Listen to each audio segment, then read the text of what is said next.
یه قول دیگه اینه که رفته کنیا، از کنیا چای $2 خریده، $14 به این کشور و ملت غالب کرده. یه بارم از اینجا دزدی کرده.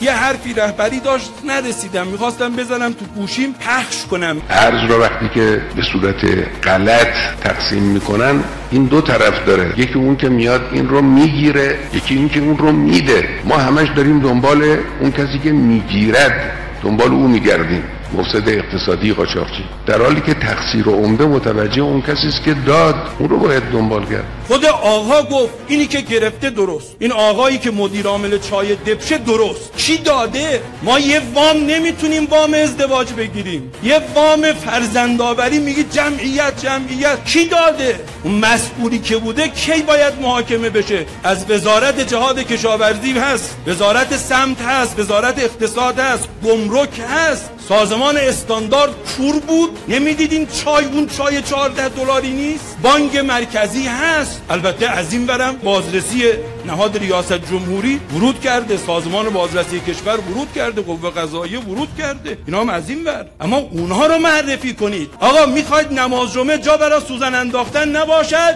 بیارید همین مدیر عامل چای دبش رو، ما که قاضی نیستیم، حکم به اعدام دادید، جرثقیلش با ما مصلای چاردونگه، بیاید همینجا اعدام میکنید. اگر حکم به شلاق دادید، ما قاضی نیستیم، قضاوت با شماست، شلاقش از ما، حیاتش از ما، زدنش از شما، بیارید در مصلای چاردونگه. زندان هم که دارید. اون وقت ببینید این نماز جمعه میشه نماز جمعه یا نه. ببینید دیگه ما اون وقت باید در مصلا رو گسترش بدیم یا نه. امیرالمومنین گفت رسواش کن، بی آبروش کن، هر روز بیار جلوی مردم شلاق بزن. دالره چیه؟ تانگ مرکاوای اسرائیلی در تهران همین مدیر فاسده. اگر میخواید اسرائیل رو بزنید، اونجا با هایپرسونیک میزنیم که باید بزنیم. اگر اسرائیل داخلی رو میخواید بزنید، همین تانگ مرکاوای اسرائیل، همین مدیر دبشه، همون مدیریه که در گمرک، در سازمان استاندارد، در وزارت سمت، در وزارت جهاد کشاورزی. بعدم جالب،